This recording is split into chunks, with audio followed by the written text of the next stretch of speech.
सन्चै छौ कि बिसन्चो कस्ती छौ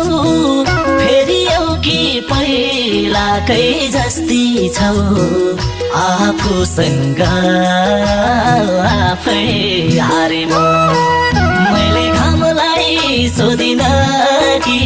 जुनुलाई सोधिन अब कसलाई सोधौँ उनको बारेमा मैले घामलाई सोधिन कि जुनुलाई सोधिन अब कसलाई सोधौँ उनको बारेमा